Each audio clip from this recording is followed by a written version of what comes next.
Driving business.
Good evening, everybody. Welcome to Business Today. I'm Jerome Paul Sonko with Winnie Buyinza Nakauchi on Sign Language. This is Business Today, your daily report. We start with the government of Uganda through its Minister of Energy and Natural Resources, Ruth Nankabira, have committed to resolve the issue of power outage in West Nile region by March 2023. This follows the motion that was adopted by Parliament urging government to immediately address the electricity supply challenges in the West Nile region. We have details to this report.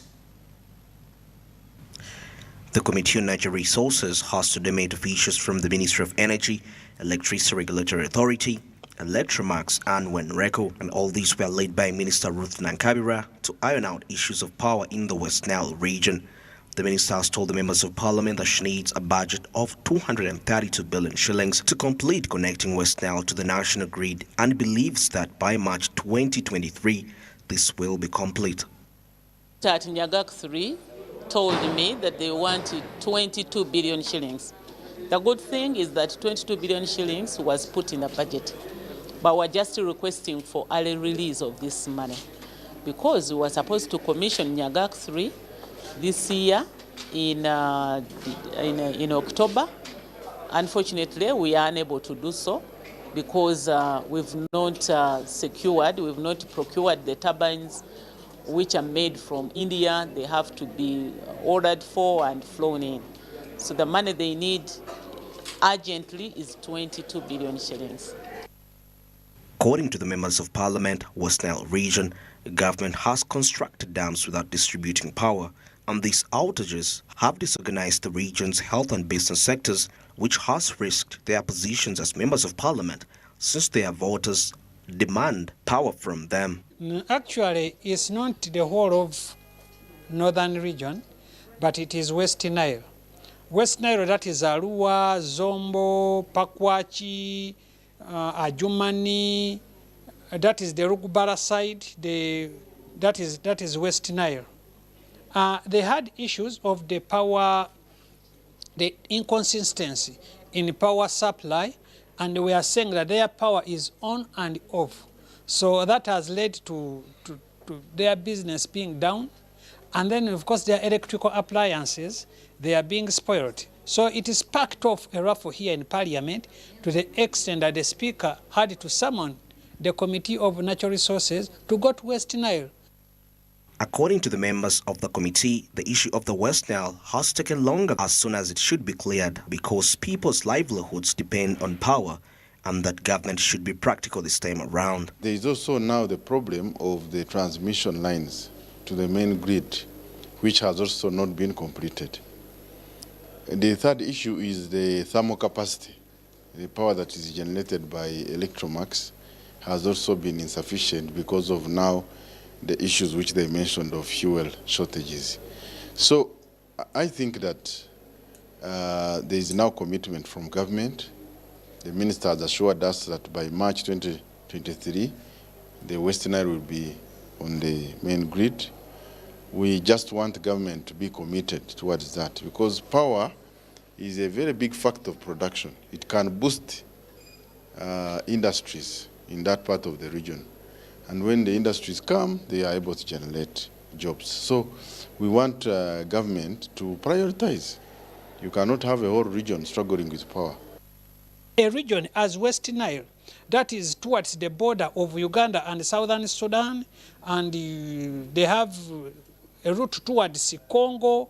You expect a lot of business there. But the driving factor here should be energy, should be power. So they have a point. But you cannot regionalize power. All the regions in Uganda need power. My constituency, Mukono South, need power. We have 4 sub-counties which don't have power. So we cannot base on West Nile, and you say that you have finished the whole of Uganda. So it should be the whole country called Uganda.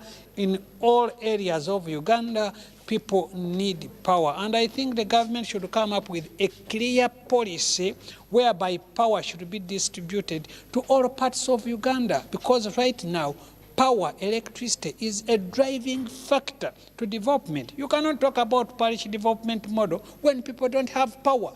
To address the power shortage in the West Nile region, which has never connected to the national grid, government in 2003 granted a concession agreement with Wenreco to generate, distribute and sell electricity for 20 years.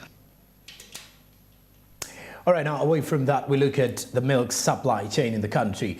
Safer International Uganda, with support from the Agribusiness Initiative, together with other development partners, are implementing a 3-year dairy value chain. The project will improve income of 350 farmers through improved productivity and the quality of milk among dairy farmers in central Uganda milk shed. Padison Mumbere has more. At the launch of the Milk Can Revolving Fund ceremony to dairy farmer cooperatives, officials from Haifa International and other development partners says that with the increasing climate change, there is a need to adopt production enhancement and quality management practices to maximize revenue in dairy. We have been facing challenges of drought, and this has an effect on the production of milk. Currently we are 2.8 billion liters, but we have our target to go to 5 billion liters in 4 years' time. And one of the production issue that we have been trying to address is to make sure that the farmers can now go into pasture conservation, but also plant pastures and store forage during the plenty, and can feed the cows during the drought. Haifa International, with support from Agricultural Business Initiative ABI, in partnership with other development partners, are implementing 3-year dairy value chain. This project is aiming at increasing dairy productivity, access to services and market for 35,000 smallholder farmers in 7 districts, which include Mityana, Nakasongola, Chiboga, among others. To do with our milk quality have been quite key. At one time, they were actually pointed out as the reason why Kenya had actually banned our milk from going there. But clean milk production starts from the farm, and if you don't have the right vessels, the right equipment, then you will fail from the word from go. We still have a challenge of the non-tariff barriers, especially on dairy exports, with our neighbors in Kenya and other neighboring countries. This has a negative effect, especially when we are expanding our markets, because as we know, all the milk we produce here locally, we can't consume and finish it. So we need to really work out a solution to have a harmonized way of accessing these export markets. The Dairy Development Authority representative, Akankiza Samson Mpira, handed over 500 aluminium milk cans of 50-litre, equivalent to 210 million, to the dairy farmers as a way of enhancing milk quality and production in Uganda. So the idea here is that we want to make our farmers very competitive, especially with the growing climate change. That's why we want them to access these equipment, but also for milk specifically, we want to ensure that we improve the quality of milk so that they are able to fetch the premium prices. The project will also strengthen farmers' point of sales and link them to dairy processors and financial service providers, and will be implemented through facilitation approach. Bedson Mumbere, Smart 24 TV.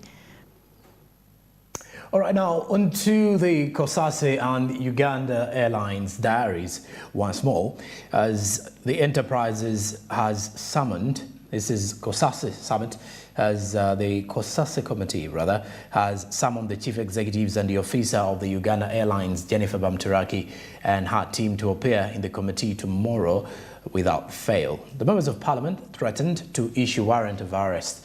This follows the management's failure to appear before the committee, as they were told Thursday last week. More of this report.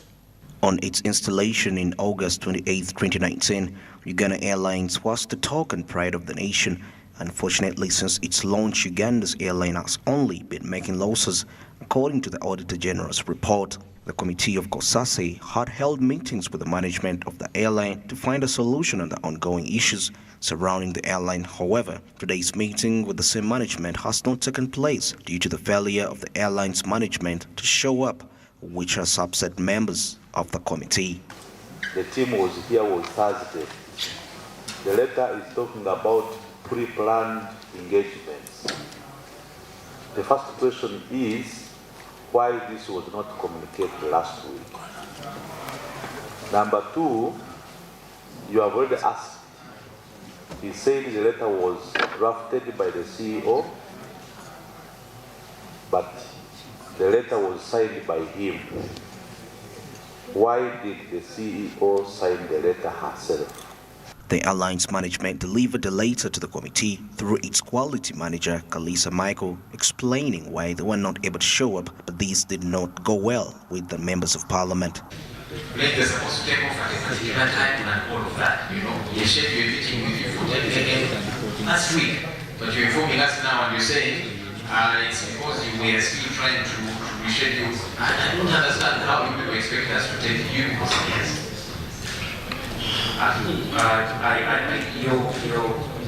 Your discontent is not I come here with very high regrets and apologies because we tried all we could but in the very last moment. What are you practice one? Two, you cannot be seen addressing these issues. Like you're saying, to do that, because you're not the witness. So let her come here or council and we are here informally. For the record, this is a very big institution, not just around. I'm not blaming you, but I think they're trying to send you here because you cannot hold. Otherwise, we will not let you go until they come. Because the moment we open the session, as far as we're concerned, we're expecting meetings. Meeting one, they come out and they're informally. For the record. According to the chairperson of COSASE, Joel Senyonyi, the airline's team is trying to undermine the committee because they had enough time from Thursday to deliver the letter, but opted to bring it on Tuesday when the meeting is supposed to take place. The time when the meeting should have started. So for you to begin to tell us, you see, we are very committed and all of that, you are just agitating us the more. What are you? I'm going to stop you at that. Okay. So the thing is, as a committee, we deal with accounting officers. And that responsibility cannot be delegated, except when somebody else is hired, or that kind of thing, you know. Mr. Kalisa here is not the accounting officer, even though he signed the letter on behalf of the accounting officer. I am not going to take this as communication asking for an adjournment, because one, if you are serious, it should have come last week, or at the very latest, maybe Monday, yesterday, not at 10:25, and not even signed by the CEO. Totally agreed. Signed by yourself. Senyonyi further instructs Mr. Kalisa to tell his boss to appear tomorrow without fail, or else the committee will issue a warrant of arrest to Mrs. Jennifer Bamturaki. We are going to issue summons today for the CEO of Uganda Airlines to appear here tomorrow without fail. If she does not show up tomorrow, we are going to issue a warrant of arrest. We have those powers as a committee.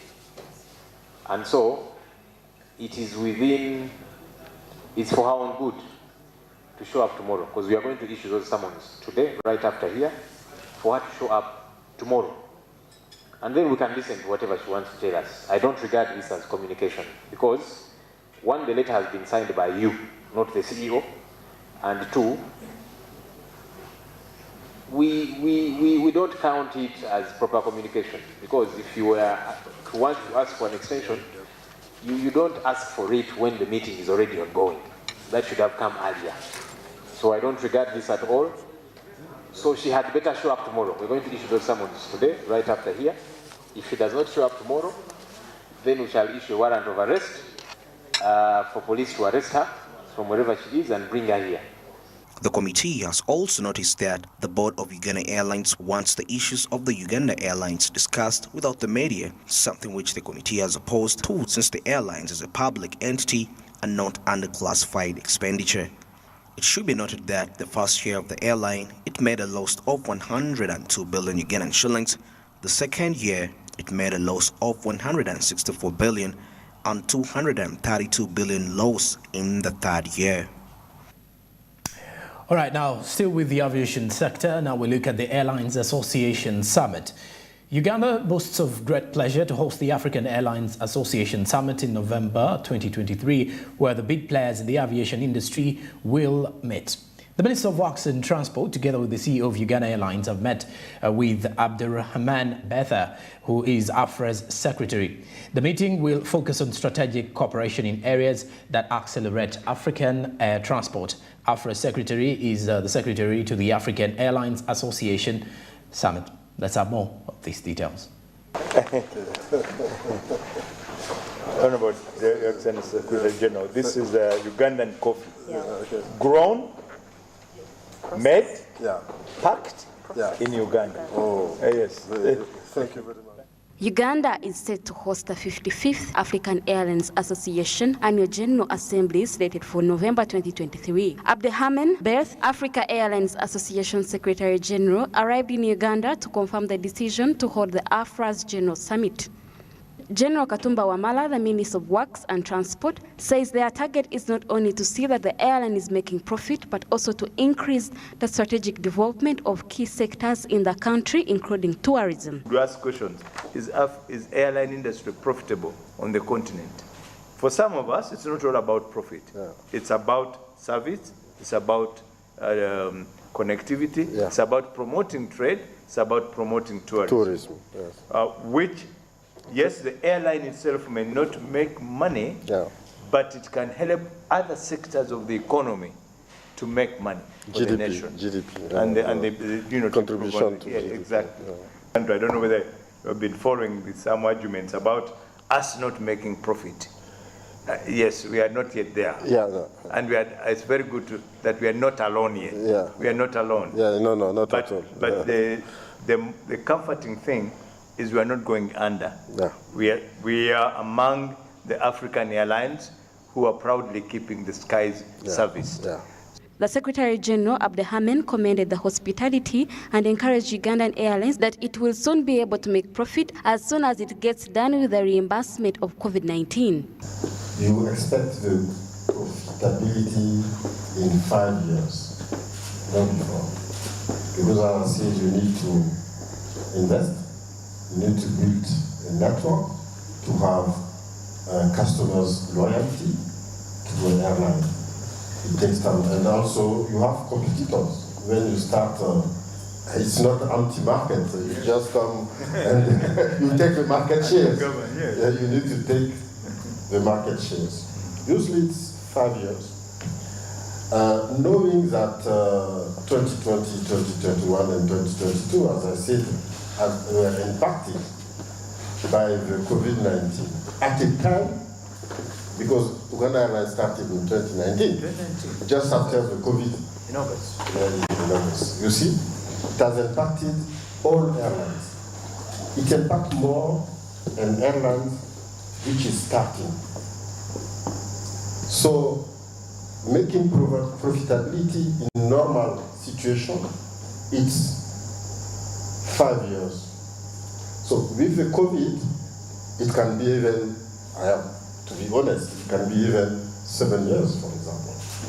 As Your Excellency, you said, the most important thing, if you have a national airline, is the contribution of the airlines to the development of the country in terms of creation of jobs, tourism, trade, connectivity. Uganda Airlines has already started tapping into the Airlines Association pool to build mutually beneficial synergies since 2019. Rona Nahabwe, Samuel Chirimunda, Smart 24 TV. All right, now let's look at modernization in agriculture. Agriculture being the country's backbone, and researchers are aiming now at increasing investment through coming up with high-yielding agriculture technologies and innovations.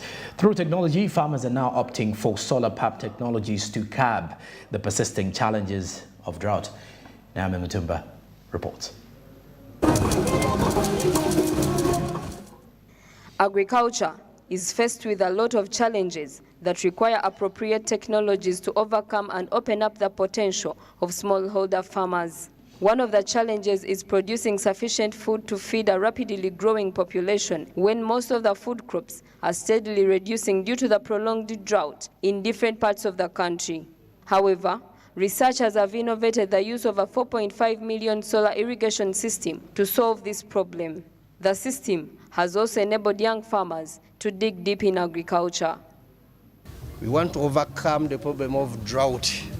Here in Uganda, farmers are facing that challenge of drought. Many of them, they don't want to plant in the dry season.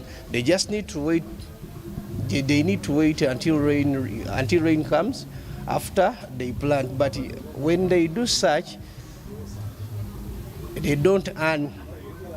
They don't earn the way I think they should earn. Reason being, everyone is waiting for sunshine, for rain.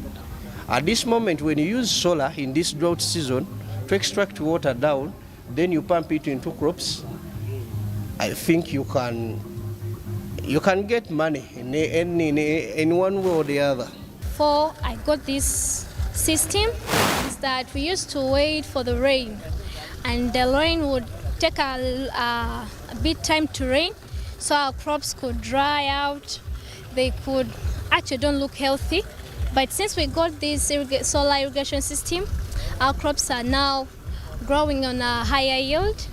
We are making a lot of money, yes, from our youth circle. So we really appreciate the work. The relationship between farmers and the market is always the means of transport. The transport infrastructure in farm areas is the difference between a prosperous and backward farming community, given the perishable nature of agricultural goods. An innovation of an automobile transport can ease their work. Now we are trying to bridge the gap between the farmer and the market, or the consumer, the end user of the product, from farm to the market. So that's why we came in with this idea of a sumo, which can be used in any way, any type of road. It is really, really good, and when it comes to fuel, anyone can manage it. Even the first farmer in the village can use it. 5 gears. When it comes to hilly areas, it has 5 and then 1 extra gear. It carries up to 1,000 kilograms. However, the challenge of high taxes imposed on agricultural equipment still affects the end consumer. With Uganda Revenue Authority, they tend to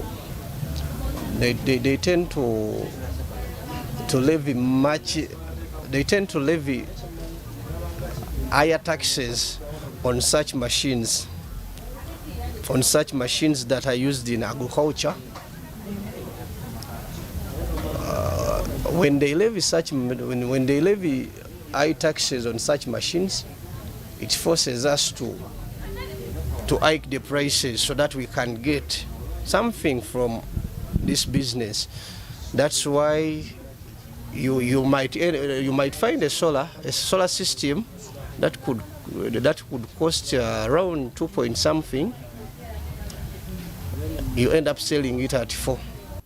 At least 81.3% of working Ugandans choose to invest in agriculture, while 19.3% and 11.8% choose land and wholesale plus retail trade, respectively. Naomi Mtumba, Business Today, Smart 24 TV.